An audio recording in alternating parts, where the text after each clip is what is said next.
Bom dia, bom dia. Que bom estarmos aqui mais uma vez.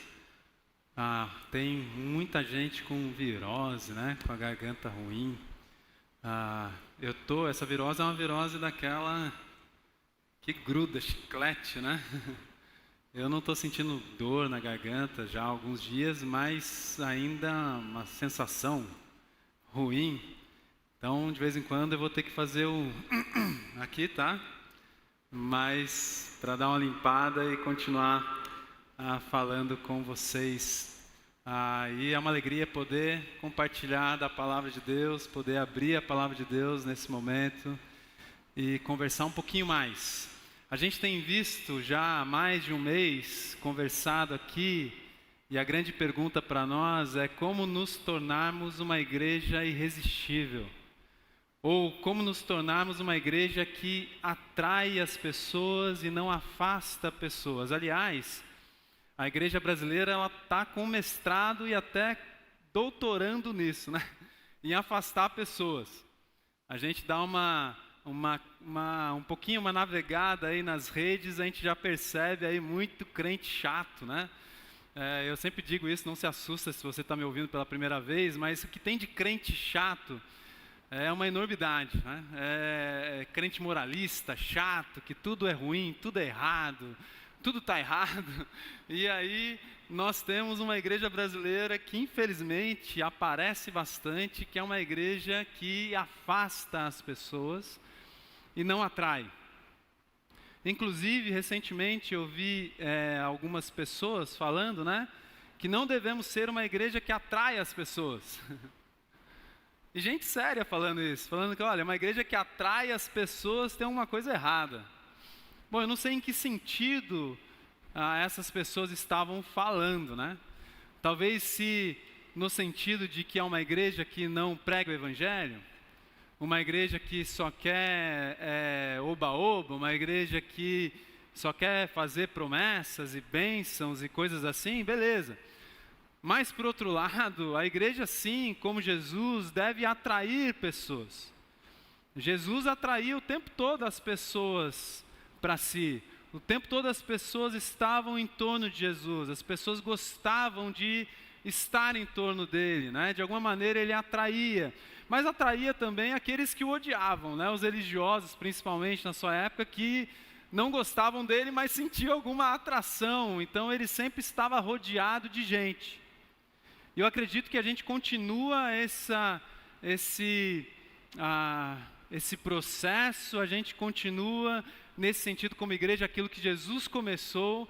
Então eu creio firmemente que como igreja nós precisamos atrair as pessoas. Então a gente está conversando sobre isso. Quais são as características de uma igreja que atrai as pessoas? Então estamos nessa reflexão aí, várias respostas já foram dadas. Mas hoje eu acredito que se você de alguma maneira esqueceu boa parte do restante, eu quero que você preste bastante atenção hoje, porque é o que conecta tudo, né? Talvez seja, dentre todas as respostas, a mais importante. E a gente já tem falado de muitas coisas importantes até aqui, mas há algo que conecta todas essas coisas. Se você me perguntar o que continua me animando a ser igreja, e se você está nos visitando, ou você depois vai ouvir, ver, né, no YouTube ou pelo Spotify, e você não é de igreja alguma, saiba que igreja é um lugar cheio de problemas. Tem gente, onde tem gente tem problema, tá? Não se iluda. Aqui a gente não vende uma igreja perfeita, pelo contrário, a gente não vende nada aqui. A gente simplesmente fala de uma igreja imperfeita, cheia de gente imperfeita, a começar por mim, pelos líderes dessa igreja, por toda a liderança, mas debaixo da graça de Deus. Então assim, já saiba disso, né? Aqui há muitas situações e há muitas coisas que nos levam e podem nos levar ao desânimo na igreja. Mas, por outro lado, se você me perguntar o que me anima a continuar sendo igreja, o que me anima nessa caminhada com o Senhor, e para testemunhar nessa caminhada para as pessoas, o que me anima de fato é o próprio Deus. É um Deus que se revelou a mim. É um Deus que se revelou a mim na minha história, na minha trajetória.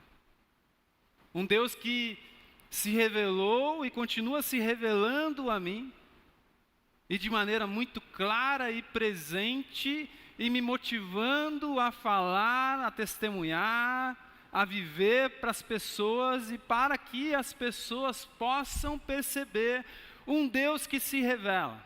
Porque o Deus que se revela não se revela só a mim. O Deus que se revela é o Deus que se revela a toda a humanidade.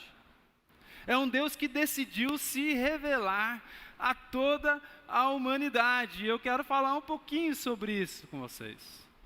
Algumas maneiras que Deus se revela, para que fique claro que Deus não se revela só a nós evangélicos. Que Deus não se revela só ao Ronde. Deus se revela à humanidade. Uma das maneiras que Deus usa para se revelar é a própria natureza. A própria criação. Deus é o Deus criador de todas as coisas. Então, os céus, eles declaram a glória de Deus, os firmamentos, ou o firmamento, anuncia a obra das suas mãos. É o que o salmista diz. Então, a criação declara a existência e a glória de Deus. E anuncia que há um Deus que criou todas as coisas, ou seja, a obra das suas mãos. O apóstolo Paulo vai dizer, lá em Romanos capítulo 1, que a criação, a natureza, elas revelam, ela mostra quem é Deus, ela mostra Deus. A criação é algo exuberante. E quando eu falo da criação, eu estou falando também do ser humano. Quando a gente olha para o ser humano, como tudo é tão perfeito, tão encaixado, tão maravilhoso. É maravilhoso demais. Não sei se vocês gostam, eu gosto muito de árvore. Lá no Tinga, quem gosta de ir no parque do Tinga, sabe que ali na entrada do Tinga já tem a rainha da floresta. Tem uma samaúma lá, gigante, linda, ela é exuberante, ela aparece, não tem como você não vê-la. Linda, linda, linda, a criação de Deus, ou seja, a natureza, as coisas criadas revelam o Senhor. Mas não só a natureza. Deus quis se revelar também através do seu Filho Jesus, no tempo certo. Na plenitude dos tempos, Jesus então se encarnou. O Filho de Deus toma a forma humana, e o autor aos Hebreus vai dizer que Jesus é a expressão exata do ser de Deus. Então, ou seja, Jesus então deixa bem claro quem Deus é, e é a expressão exata do ser de Deus. Em Jesus Cristo, Deus é revelado. Paulo vai dizer lá aos Colossenses que Jesus é a imagem do Deus invisível. O Deus que antes não podíamos ver, que era invisível a nós, se torna então visível em Jesus Cristo. E o que é mais louco nessa história é que se torna visível em um ser humano, em Jesus encarnado. É óbvio que Jesus, sendo Filho de Deus, é o próprio Deus, mas para que pudéssemos vê-lo de uma maneira que fosse clara a nós, ele se revela também como ser humano. Nasce de uma mulher, cresce numa família, passa todas as questões que nós passamos como seres humanos, mas ele é a imagem do Deus invisível. Agora, para nós, 2024, nós temos a criação, nós estamos na Amazônia, inclusive, portal da Amazônia. Então, falar sobre natureza aqui, apesar que as cidades acabam destruindo a natureza, mas falar sobre natureza no Pará é você olhar ao redor e perceber a criação de Deus, percebendo o próprio Criador. Agora, Jesus nós não vemos. Ninguém está vendo Jesus aqui. Ninguém está vendo ele, né? Uma vez um pastor pegou uma cadeira, colocou ali à frente e disse: Jesus está aqui. Aí todo mundo: Jesus está onde? Está aqui, sentado aqui. Cara, esse pastor, se eu estou nessa igreja, eu já termino ali aquela pregação e falo: pastor, chega aqui, vamos conversar. O senhor acho que precisa passar no médico, dar uma olhada no que está acontecendo aí. Só ele enxergava o Jesus sentado na cadeira lá. A gente não vê Jesus. Nenhum de nós. E esse é um problema para a gente. Então Jesus é a expressão exata do ser de Deus, mas nós não o vemos. Jesus é a imagem do Deus invisível, mas nós não estamos vendo ele aqui. Ele ressuscitou e ele subiu aos céus, ele está de novo com o Pai e nós não estamos vendo ele aqui. Então como que faz? Como que Deus se revela a nós? Só pela natureza a gente não vai conseguir. A gente não pode chegar lá no Tinga e começar a adorar a árvore. Oh, grande árvore. É o Criador que se revela, não é a própria natureza. Jesus não está conosco. Aí que entra o ponto dessa manhã. Deus se revela através da sua palavra. Da Bíblia. A Bíblia também é uma revelação especial de Deus.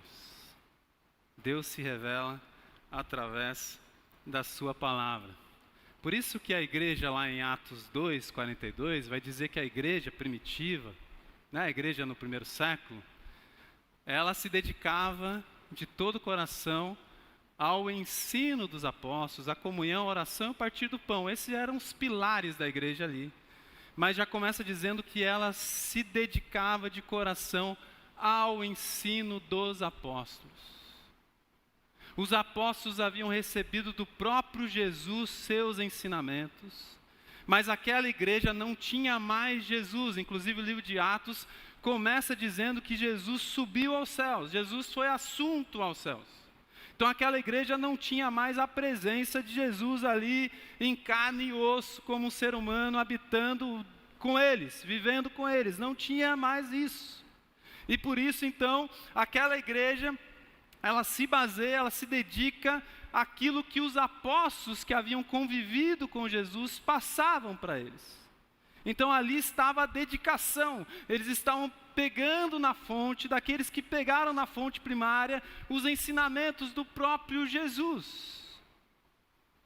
E é assim que funciona para nós, quando nós vamos para as Escrituras, quando nós vamos para os Evangelhos, quando a gente vai para o Antigo Testamento, nós temos essa biblioteca aqui, que Deus preservou, inspirou, para que pudéssemos conhecê-lo através das Escrituras. Deus nos deixou a sua revelação através da Bíblia. Na Reforma Protestante, Martinho Lutero disse o seguinte, num momento de muita tensão, Lutero estava desafiando um grande poder religioso na sua época. Muita coragem, muita dependência de Deus. Mas Lutero disse o seguinte naquele momento: eu não fiz nada, a palavra fez tudo. Sabe o que Lutero diz, que aí os crentes chatos gostam de esconder? Ele fala assim: enquanto eu dormia ou bebia cerveja com meus amigos, Filipe e Almsdorf, e em Wittenberg, a palavra fazia tudo. A palavra fez o que nenhum imperador fez contra o papado, nas palavras do Lutero. Lutero dormia, Lutero bebia cerveja com seus amigos, mas a palavra fazia tudo. Nós somos uma igreja reformada, então temos nossa base nisso também. Eu acho que você já deve estar sacando do que eu estou falando hoje.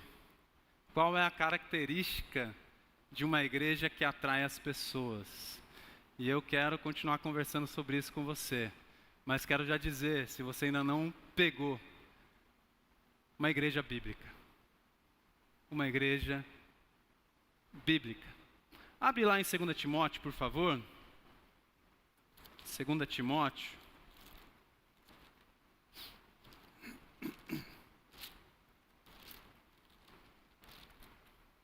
Capítulo 3.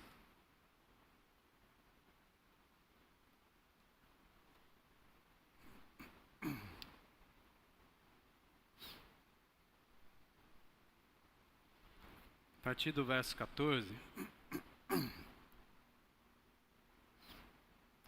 Diz assim: quanto a você, né, Paulo falando para Timóteo, porém, permaneça nas coisas que aprendeu e das quais tem convicção, pois você sabe de quem o aprendeu, porque desde criança você conhece as sagradas letras, que são capazes de torná-lo sábio para a salvação mediante a fé em Cristo Jesus. Nós sabemos, pelos escritos de Paulo antes, que Timóteo tinha aprendido as sagradas letras, a palavra de Deus, com a sua mãe Eunice e com sua avó Lloyd. Então Paulo está dizendo, você já tem uma ótima tradição na sua família, porque desde criança você aprendeu sobre as sagradas letras, essas que são capazes de salvá-lo, de trazer sabedoria mediante Jesus Cristo. Olha que legal o que Paulo está dizendo aqui. Aí ele vai para o texto bem conhecido: toda a escritura é inspirada por Deus, útil para o ensino, para a repreensão, para a correção e para a instrução na justiça, para que o homem de Deus seja apto e plenamente preparado para toda boa obra. Toda a escritura é inspirada por Deus, não provém de raciocínio humano, Pedro vai falar sobre isso, não vem de vontade humana, mas sim homens, autores foram impulsionados por Deus para escrever isso aqui. Deus inspirou as escrituras. Ou seja, e é tão legal isso, porque Deus preservou esses escritos, e não pense você que você não vai ler coisas estranhas aqui. Não pense isso. É tudo lindo, maravilhoso, tudo dá certo. Não, não é sobre isso. Aliás, é tão legal isso que Deus não escondeu pecados, não escondeu escândalos, não escondeu coisas horrorosas que a gente lê nas Escrituras. Mas Deus impulsionou esses homens, também essas mulheres na história, mas Deus impulsionou pessoas para que esses escritos chegassem até nós, e Ele preservou esses escritos, essas sagradas letras, para que pudéssemos então saber o que de fato é o Evangelho. Então, resumidamente, é isso que Paulo está dizendo aqui, mas ele continua. Capítulo 4, na presença de Deus e de Cristo Jesus, que há de julgar os vivos e os mortos por sua manifestação e por seu reino, eu exorto solenemente, pregue a palavra, esteja preparado a tempo e fora de tempo, repreenda, corrija, exorte com toda paciência e doutrina, pois virá o tempo em que não suportarão a sã doutrina. Ao contrário, sentindo coceira nos ouvidos, juntarão mestres para si mesmos, segundo os seus próprios desejos. Eles se recusarão a dar ouvidos à verdade, voltando-se para os mitos. Você, porém, seja moderado em tudo, suporte os sofrimentos, faça a obra de um evangelista, cumpra plenamente o seu ministério. Paulo diz a Timóteo, é o seguinte: Timóteo, pregue a palavra. Aquilo que você recebeu desde criança e que está sendo preservado na sua história, pregue essa palavra.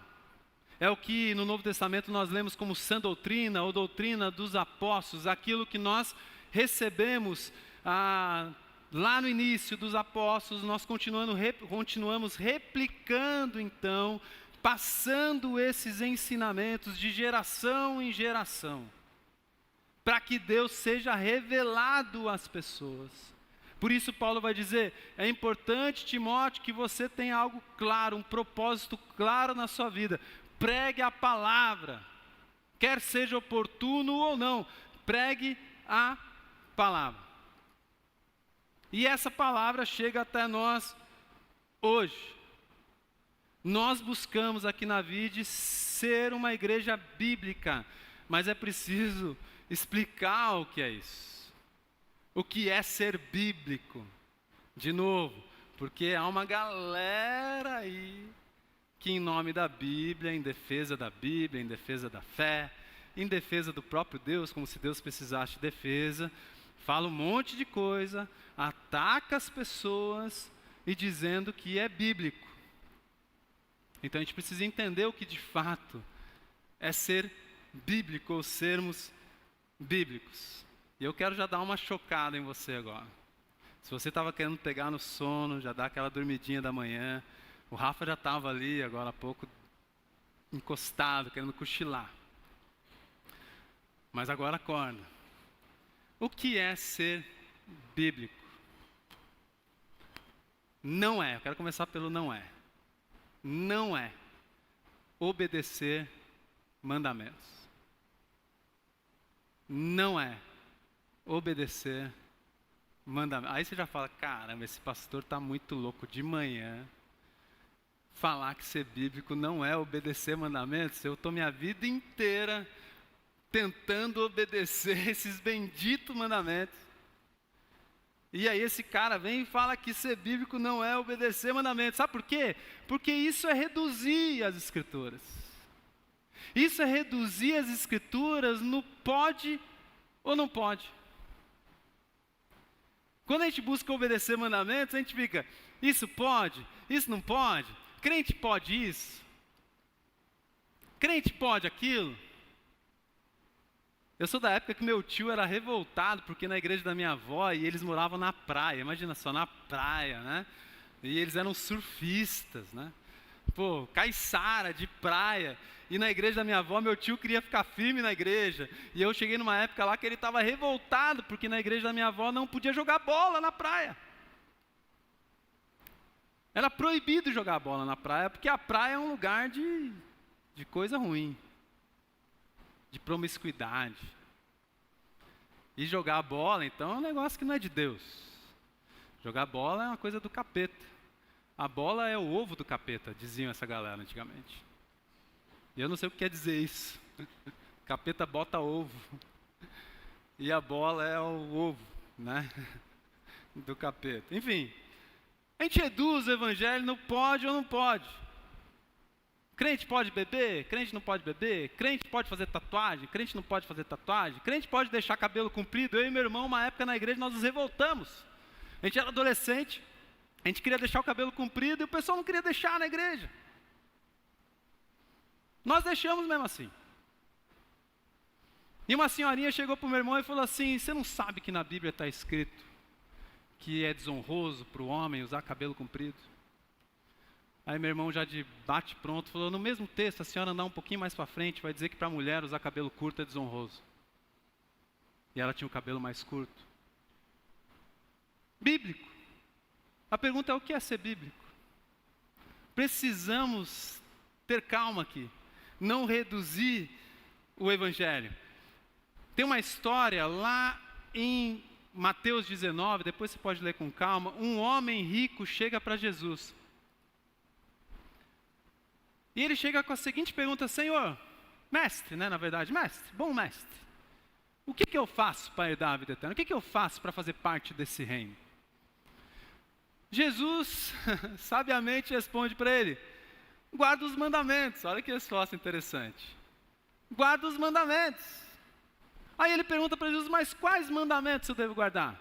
Não matarás, não adulterarás, amar o próximo como a si mesmo.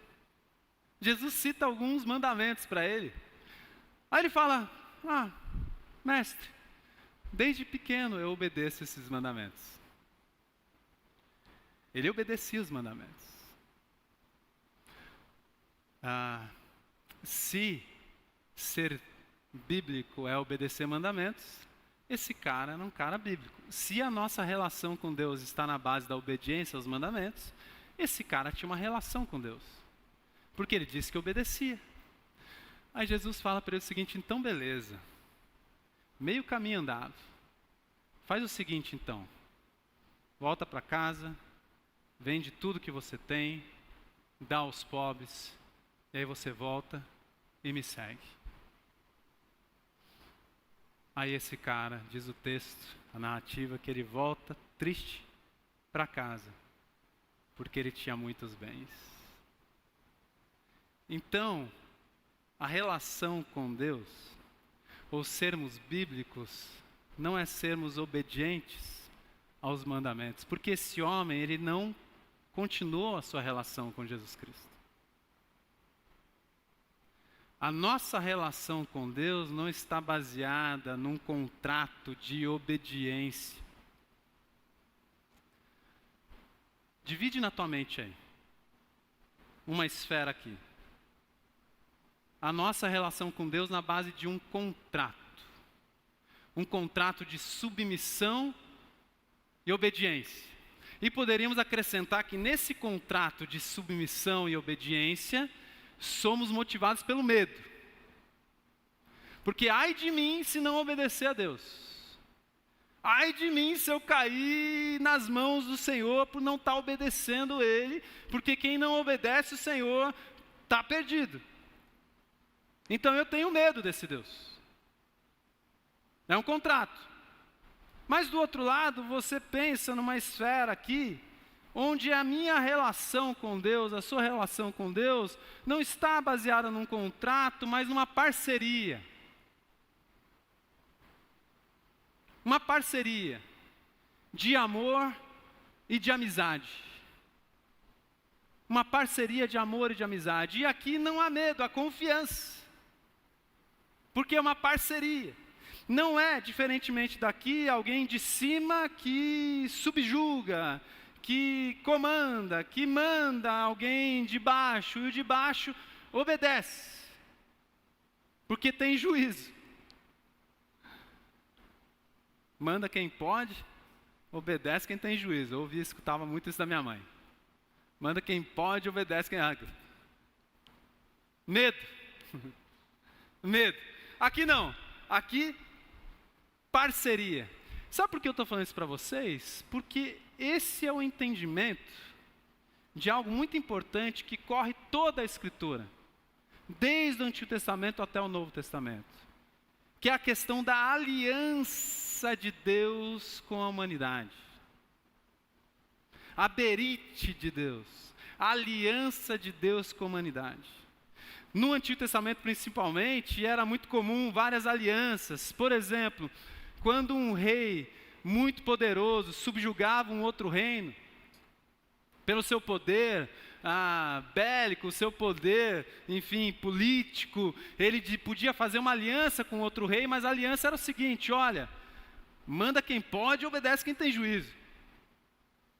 Nós temos um contrato, e nesse contrato, se você sair um pouquinho, você está perdido, eu acabo com você, com o teu reino, acabo com o teu povo, acabo com tudo. Então aqui a obediência, a submissão é medo. É medo. Então era muito comum. Mas Deus, quando começa a fazer alianças com o seu povo, lá com os patriarcas, o texto bíblico diz sempre que Deus viu e Deus desceu. Para Moisés, por exemplo, Deus viu a agonia do povo e Deus disse: eu desci até vocês. Porque aqui é uma aliança igualitária, de parceria. Deus desce até o ser humano, Deus desce até a humanidade e diz: olha, eu quero fazer uma parceria com vocês. Não é um contrato, obediência, medo, submissão, mas é uma parceria de amor, amizade, fidelidade. E aqui está a grande questão, para você não sair daqui do avesso, né? Entendendo, o Ronte falou que não precisa obedecer nada. Rasga a Bíblia, joga fora, vou chegar em casa e vou queimar a Bíblia. Não. O que eu estou dizendo é que a nossa relação com Deus está baseada na fidelidade. Numa aliança de parceria, onde Deus espera de nós fidelidade a Ele. Fidelidade a Ele. Não é à toa que Jesus, quando está lá com os discípulos na quinta-feira, na noite em que foi traído, celebrando a ceia, ele, anunciando a sua morte, ele diz: essa é a nova aliança que eu faço com vocês. Gente, não é à toa que Jesus desce até nós. Não é à toa que Jesus se faz humano, ser humano, para que fosse possível a gente entender de uma vez por todas essa parceria que Deus faz com a gente. de que Ele desce até nós para se relacionar conosco, não na base da obediência, do medo, da submissão, mas sim na base da amizade, da parceria, da fidelidade. Deus não levou a gente até o céu para a gente ver toda a sua glória. Deus deixa a sua glória em Jesus Cristo. Deus deixa toda, Ele se esvazia de toda a sua glória e desce até nós como escravo. Paulo vai falar em Filipenses 2, como servo. Deus se rebaixa, Deus vem até nós, Ele vem até seu povo, até a humanidade, para que pudéssemos entender que aqui está o nosso relacionamento com Ele.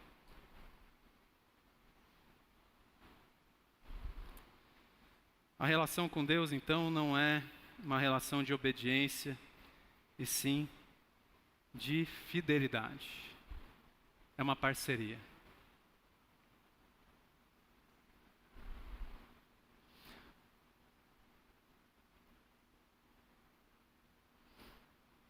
Nesse sentido que o Agostinho de Hipona, ele vai dizer: ame a Deus e faça o que quiser.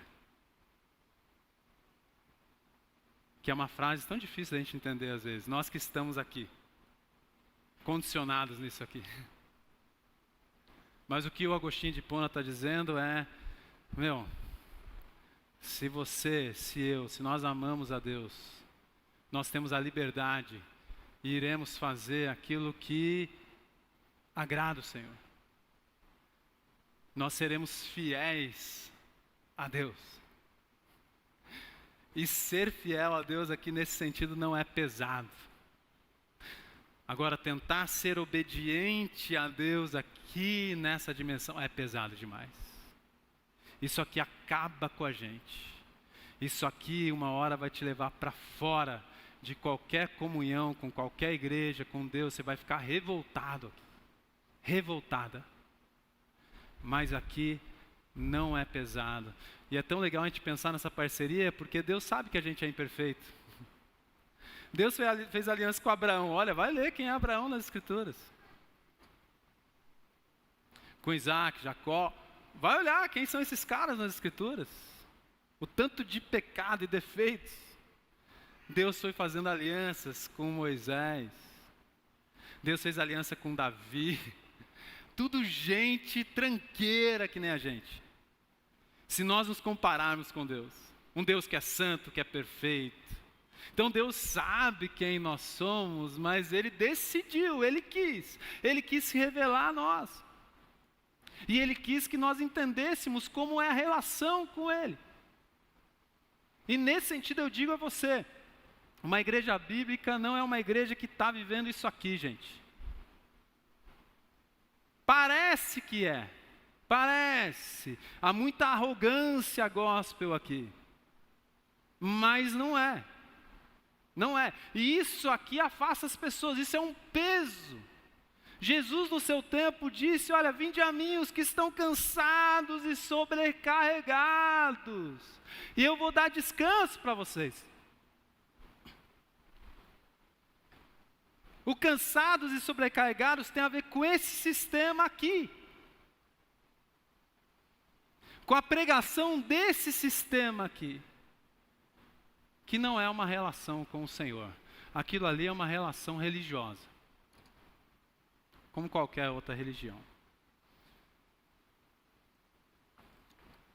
Voltando à pergunta, o que é ser bíblico? Então não é obedecer mandamentos, mas é viver a partir das Escrituras. A Bíblia, ela tem que ser central na nossa vida. Se Deus decidiu se revelar através das Escrituras, se é aqui que está a revelação de Deus, então, isso aqui é muito importante. Eu preciso viver a minha vida a partir daqui, gente. Não tem outra maneira de viver. Porque é aqui que Deus se revela a mim. E aqui nós temos uma luta contemporânea. Nós temos, por exemplo, na igreja brasileira, o que luta contra isso, o protagonismo, por exemplo, dos líderes, dos pastores, das pastoras, versus o protagonismo das Escrituras. A gente tem muita gente hoje seguindo líderes, seguindo pastores, pastoras, seguindo denominações, seguindo igrejas, lideranças evangélicas, quando deveriam estar vivendo a partir da Bíblia, das Escrituras. Não aqui. Seguindo homens, mulheres, não, mas a gente tem essa luta, e eu estou chegando a uma conclusão, gente, o povo gosta de ser enganado. O povo adora ser enganado. Adora. O povo adora líderes que são questionáveis. O povo adora políticos questionáveis. O povo gosta de ser enganado, infelizmente. O coração do ser humano é complicado. Mas precisamos voltar os nossos olhos para as Escrituras. Sola a Escritura. Reforma protestante. Somente as Escrituras. Paremos de olhar para líderes, para pessoas, para seres humanos como nós. Ainda mais se eles não estiverem vivendo a partir das Escrituras. Mas também há o protagonismo das afinidades. Contra o protagonismo da palavra. Avaliamos muitas vezes a igreja pelas afinidades, pelos grupos, pelas panelas, quando deveríamos avaliar uma igreja pela Bíblia, se é bíblica ou não, se vive a partir das Escrituras. E eu vou dizer um negócio para vocês: se nós vivemos a partir das Escrituras, inclusive a nossa comunhão, a nossa amizade, os nossos relacionamentos serão muito melhores.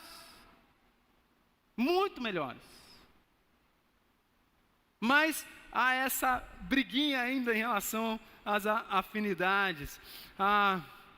E a gente tem que refletir isso. O John Piper disse numa pregação dele, recentemente eu vi um pedacinho dessa mensagem, e ele dizendo o seguinte: Jesus não é uma programação de final de semana. E eu quero acrescentar, a Bíblia também não é uma programação de final de semana.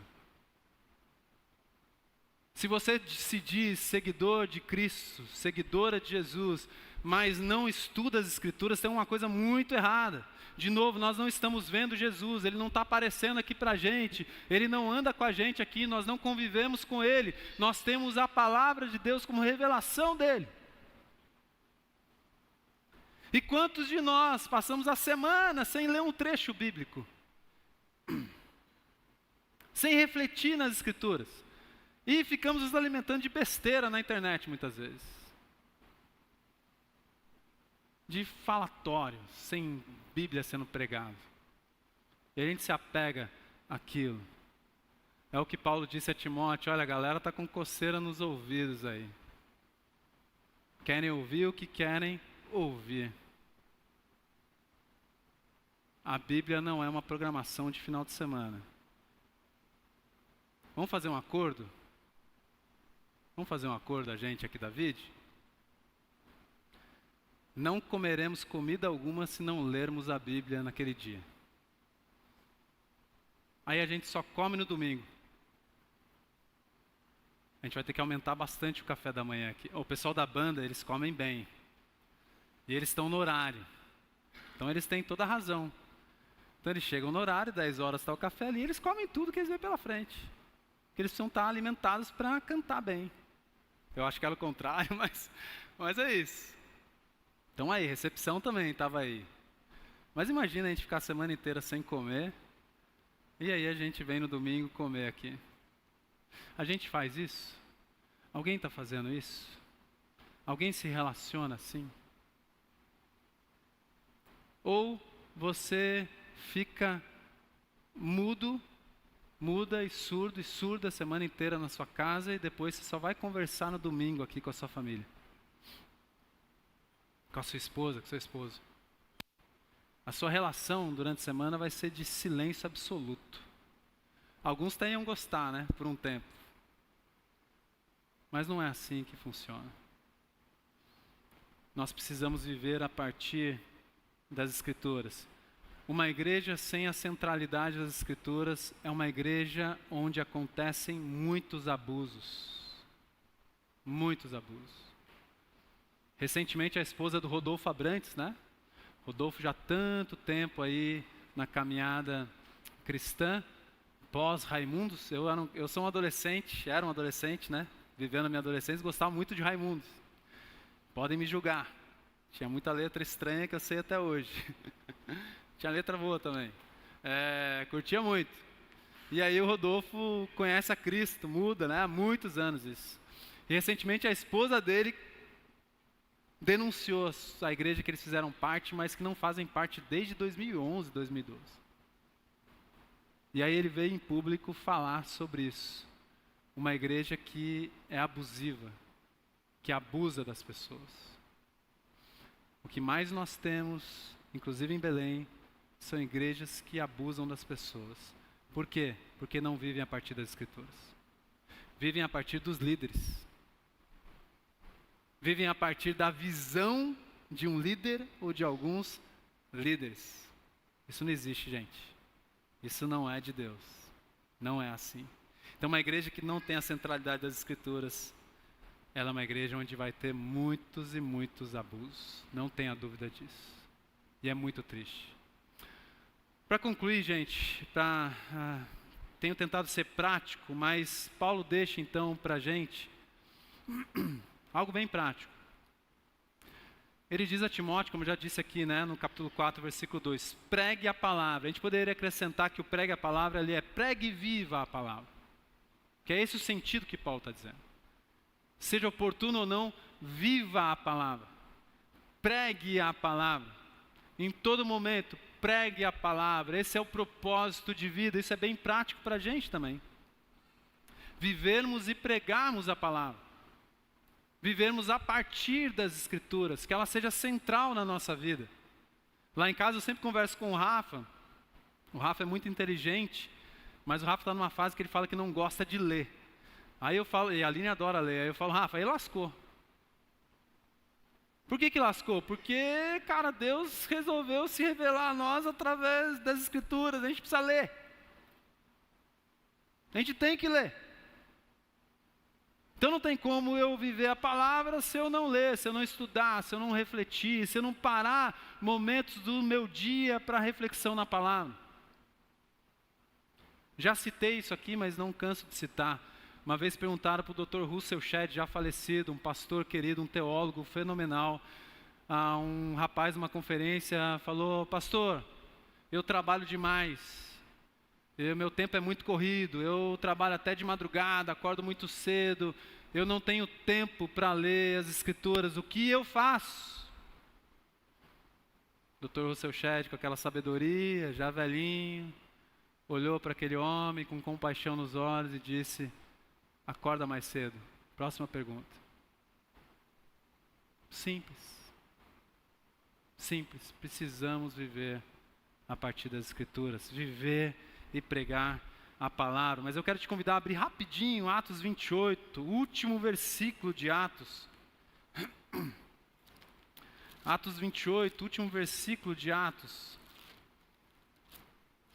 Capítulo e versículo, diz assim, lá no versículo 31, Paulo estava preso, né? E aí diz assim, pregava o reino de Deus e ensinava a respeito do Senhor Jesus Cristo, abertamente, sem impedimento algum. O sentido aqui em Atos o tempo todo é que os apóstolos pregavam a palavra, anunciavam as boas novas do Evangelho. O tempo todo na dinâmica de Atos eles pregavam, eles anunciavam, a palavra era sendo pregada, a palavra se espalhava, inclusive tem esse termo, a palavra se espalhava por todos os cantos, todos os cantos. E o livro de Atos vai terminar dizendo o seguinte, olha, Paulo continuava pregando, mesmo preso, abertamente, sem impedimento, sem barreiras alguma. Não tinha barreiras. Por quê? Qual é o sentido aqui? A palavra ela é imparável. Homens, mulheres foram presos, foram mortos por amor a Jesus, por amor ao Evangelho. Mas algo no livro de Atos não se prende à palavra.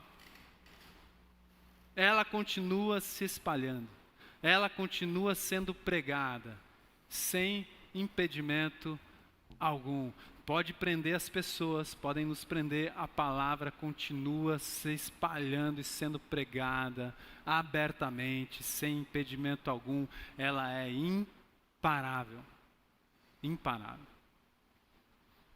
Nós precisamos crer nisso, precisamos viver isso. Queremos ser uma igreja bíblica, gente? Nós queremos ser uma igreja bíblica? Queremos.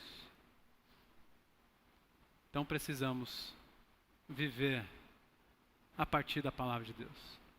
Que ela seja central. E abra sua boca. Pregue a palavra. Viva a palavra. Seja apaixonado, apaixonada pela palavra de Deus. Seja um divulgador das boas novas, uma divulgadora das boas novas do Senhor. Porque a palavra, ela penetra o mais profundo do ser humano, da alma humana. Ela consegue chegar em lugares que nós não conseguimos pelo poder do Santo Espírito de Deus. Então precisamos crer nesse poder da palavra do Senhor. Abaixe sua cabeça, feche seus olhos. Peça a Deus agora que te ajude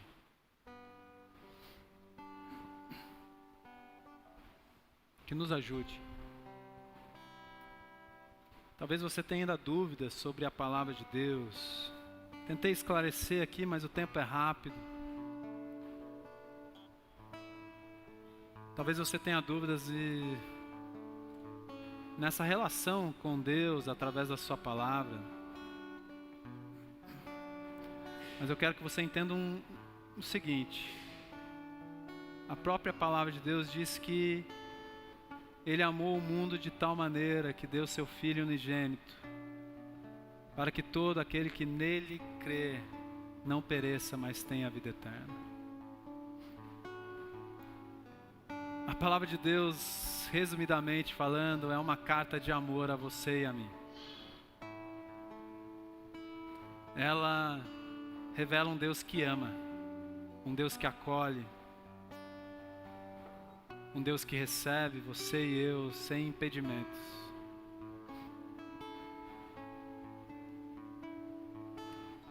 A boa notícia da palavra de Deus é a boa notícia do Evangelho, que é uma boa notícia. Então a mensagem é uma boa notícia para você, para mim, para nós.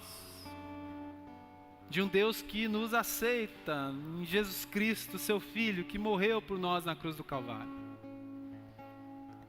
Que nos amou e nos amou até o fim. Essa é a mensagem mais importante para todo ser humano, para toda a humanidade. E se você já entendeu essa mensagem, por favor, divulga essa mensagem. Viva essa boa notícia. Viva essa boa notícia, em nome de Jesus. Proclame a boa notícia.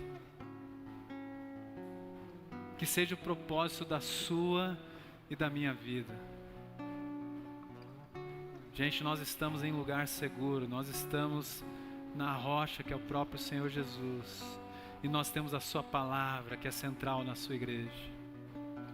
Que é a revelação de um Deus que ama a humanidade. Não precisamos ter medo. A mensagem é uma boa notícia de um Deus que nos abraça, que nos acolhe. Pregue a palavra, quer seja oportuno ou não, tempo ou não, todos os dias, todos os momentos, pregue a palavra, viva a palavra, em nome de Jesus. Ajuda-nos, Senhor, por favor, Paizinho. Ajuda-nos, Pai. Ajuda-nos a dar-nos o valor, Pai, devido à Tua palavra. Queremos ser uma igreja bíblica, Senhor. Queremos ser uma igreja que entende o relacionamento contigo e leva pessoas a um relacionamento permanente com o Senhor Jesus. E para isso nós precisamos, ó Pai, que nossas vidas estejam ou sejam vividas a partir das Escrituras, da revelação do Senhor, Escrituras inspiradas por Ti, Senhor. Ajuda-nos nesse entendimento, nessa compreensão e nessa prática, Senhor. Porque quem ouve as palavras de Jesus e pratica é como uma casa, ó Pai, construída na rocha. As tempestades vêm, o vento vem, a água vem, mas aquela casa permanece firme, alicerçada, porque está na rocha que é Jesus Cristo. E quem não pratica, ó Pai, é como uma casa construída sobre areia, e quando vem o vento, as águas, a tempestade, aquela casa rui. Ó Senhor, nos ajuda nessa compreensão, na prática, na vivência da Sua palavra, para a honra e glória do Teu nome. No nome de Jesus, ó Pai, que nós oramos. Amém.